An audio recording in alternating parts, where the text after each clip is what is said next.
Ok, amigo, te voy a hacer unas preguntas.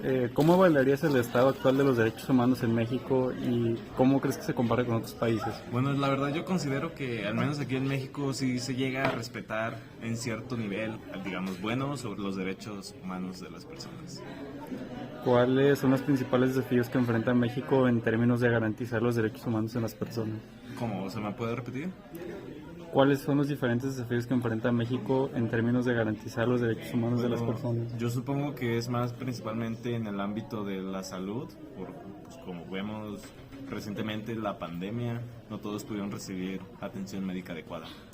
¿Y conoces algún ejemplo de iniciativas o propuestas implementadas en México que hayan mejorado el ejercicio de los derechos humanos? No, no estoy al tanto de eso. ¿Y qué acciones crees que podrían tomar los ciudadanos o la sociedad para mejorar la situación de los derechos humanos en México? Bueno, supongo que sería más invertir en ese ámbito, de verdad invertir en cómo mejorar. Y pues considero que es todo lo que pueden hacer. Sí, gracias. ¿Cómo evaluaría el estado actual de los derechos humanos en México y cómo este se compara con otros países?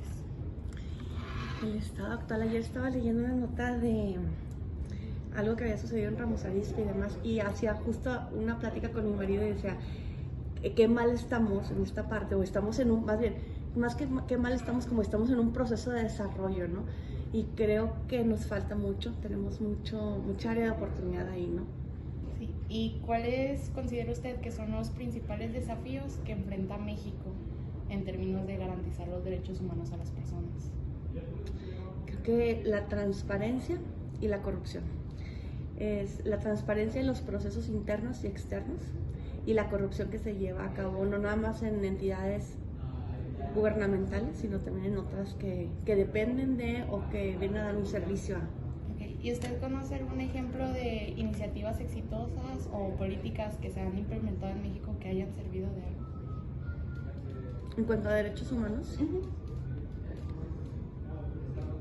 no sé si tiene algo que ver, pero he escuchado que algunos, y te digo, estoy como muy,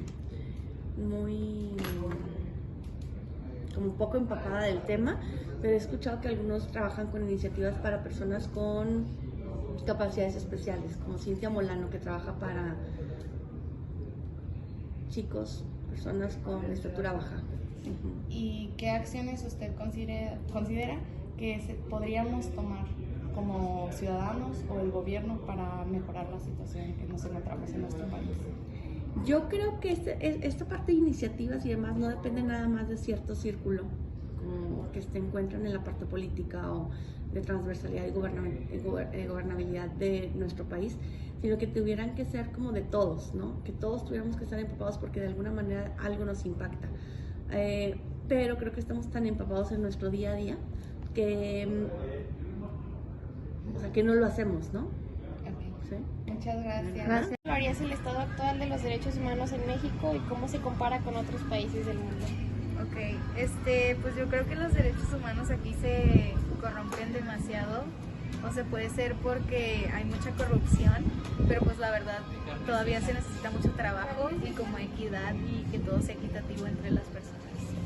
¿Cuáles son los principales desafíos que enfrenta México en términos de garantizar los derechos humanos?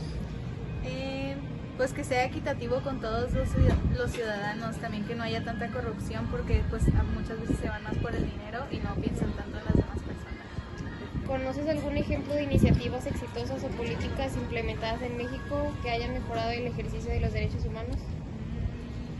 No, la verdad no. ¿Qué acciones crees que podrían tomar los ciudadanos o el gobierno para mejorar la situación de los derechos humanos?